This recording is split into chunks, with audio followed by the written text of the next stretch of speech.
Hello everyone, welcome to this week's Astrology News Report, an alternate view of world events as seen through the lens of Vedic Astrology, presented by yours truly, Ron Berger.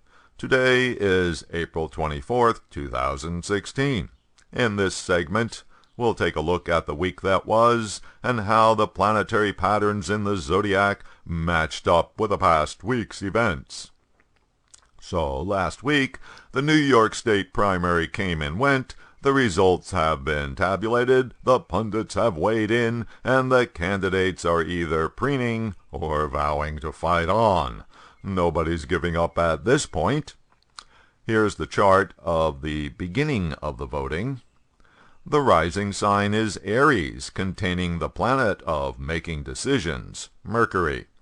The ruler of Aries, Mars, is in the 8th house of big changes, indicating that, yes, in fact, this day of voting would be a game changer.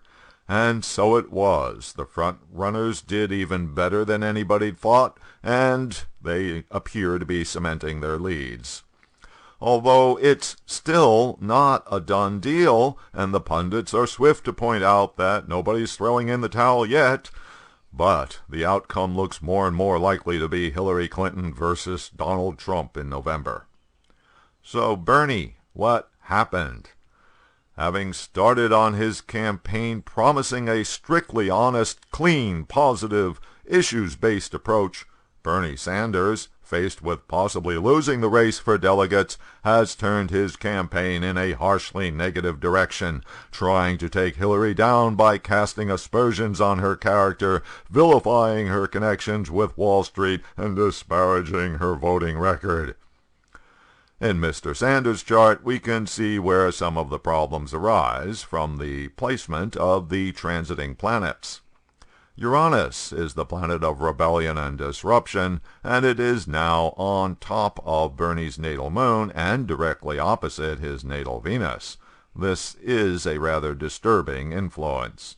Also this past week, benefic Venus, exalted in Pisces, the sign of hope and faith, was close to his natal moon, gave him reason for optimism. But meanwhile, Mars and Saturn, two highly malefic planets, have been transiting in his 12th house of uncertainty and opposing 3 of his natal planets there. The combination of 2 malefic planets, now both retrograde, in Sanders' 12th house of the subconscious, has finally caught up with him, and it shows in his demeanor. Over the past months, Sanders has transformed from a thoughtful, even-tempered candidate with a coherent message to an increasingly strident, petulant, and self-righteous crank. Oh well. On April 26th, there will be a bunch more primaries, but not much improvement for the planetary situation in Bernie's chart.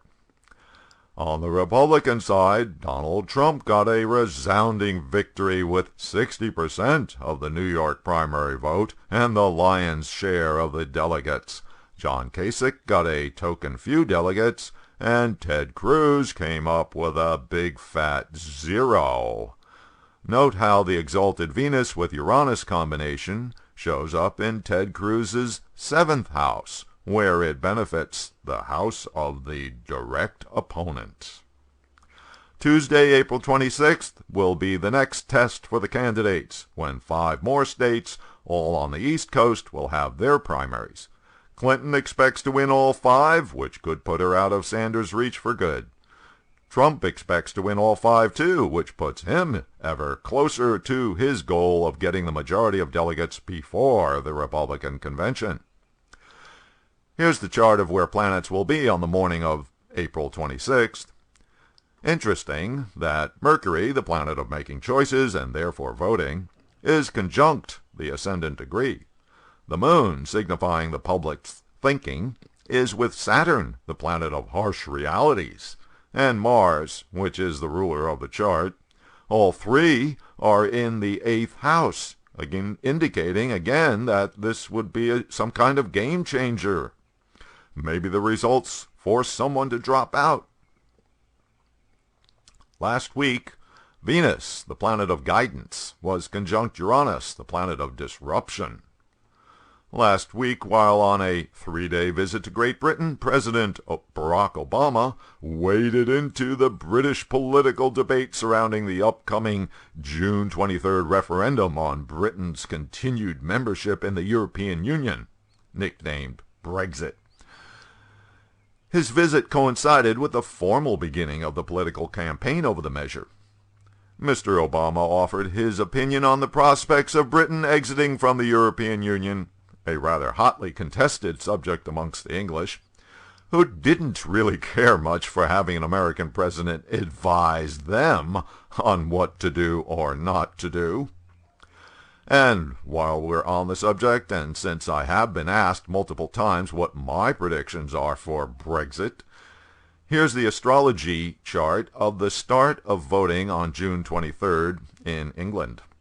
As you can see from the planets' positions, there are multiple indications of no Brexit. In other words, the UK stays with the EU.